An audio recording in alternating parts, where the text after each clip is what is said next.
Saturday, May 13, 2017. Atlanta, Georgia. Inside the sprawling digital fortress of a Fortune 500 company, the air is still. The offices are empty. Security guards are patrolling the physical perimeter, checking badges, watching doors. But the real invasion isn't happening in the lobby.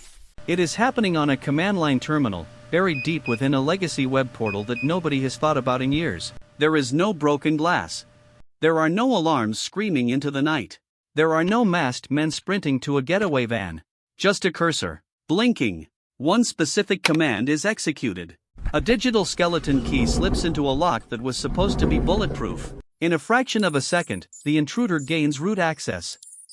God mode. Suddenly, the server isn't a vault anymore, it's a window. And through that window, the eyes of a foreign military power are staring directly at the soul of the American economy. They aren't looking for trade secrets. They aren't looking for weapon blueprints or classified intelligence. They are looking for you.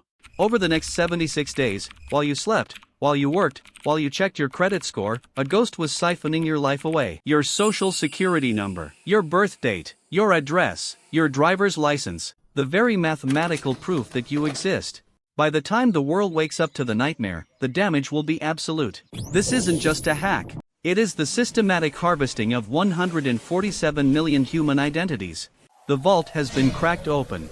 And the entity that was supposed to protect us? They're about to show the world that they didn't even know the door was unlocked. To understand the magnitude of the catastrophe, you first have to understand the monster that was bleeding. Equifax.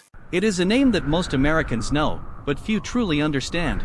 You cannot opt out of Equifax. You never signed a contract with them. You are not their customer. You are their product.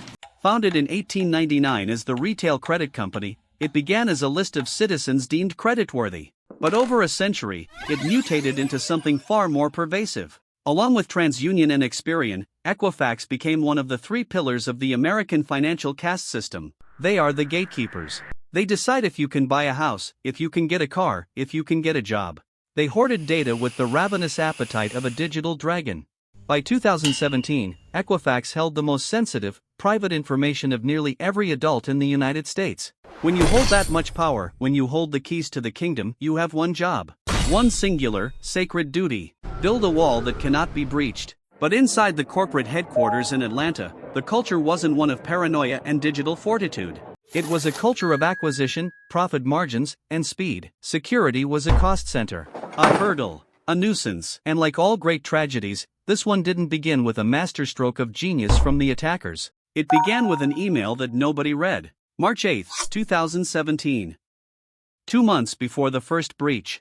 The U.S. Department of Homeland Security sends out a critical alert. A massive vulnerability has been discovered in Apache Struts, a popular open-source software used by companies all over the world to build web applications. The vulnerability is severe.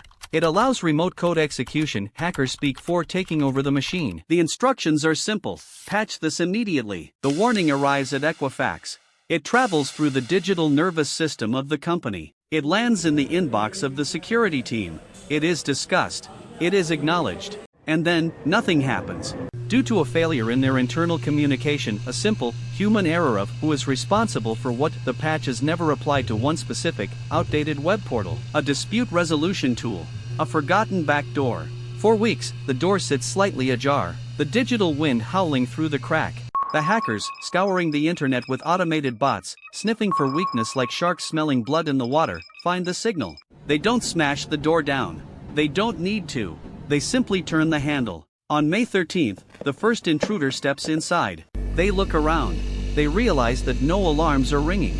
They realize that the encryption is weak. They realize that they have stumbled upon the motherlode. The silent harvest begins. For 76 days, the connection remains open. Imagine a burglar living in your attic for 2.5 months. They come down at night, eat your food, read your diary, copy the keys to your car, and watch you sleep. That is what was happening inside Equifax's network. They query the databases. They pull batch after batch of consumer records. To avoid triggering data spike alarms, they move slowly. Low and slow. They wrap the stolen data in encrypted traffic, disguising the theft as normal web activity. May turns to June. June turns to July. The executives at Equifax are preparing for their quarterly earnings call. patting themselves on the back for a profitable year. Meanwhile, terabytes of the American identity are flowing out of Atlanta and vanishing into the ether. It ends not with a bang, but with a certificate expiration. July 29, 2017. An Equifax security certificate expires on a monitoring device. This device was supposed to be inspecting network traffic, but for 19 months it had been blind due to a configuration error. When the IT team finally updates the certificate and turns the lights back on, the inspection tool wakes up. It looks at the traffic leaving the network, and it screams. The security team sees the data leaving the building. They see the IP addresses. They see the volume. The blood drains from their faces. They sever the connection. They pull the plug. But it is far too late. The vault is empty. And the thieves are already gone. In the end, the dust settled. The lawsuits were filed. The fines were paid. $700 million. It sounds like justice, doesn't it? It sounds like a punishment. But let's look at the math. To a company that generates billions in revenue every year, that fine wasn't a penalty. It was a parking ticket. It was the cost of doing business. And here is the uncomfortable truth that nobody wants to admit: Equifax won. Their stock price today is higher than it was before the hack. They are more profitable now than they were when they lost your identity. Why? Because you cannot fire them. You cannot boycott them.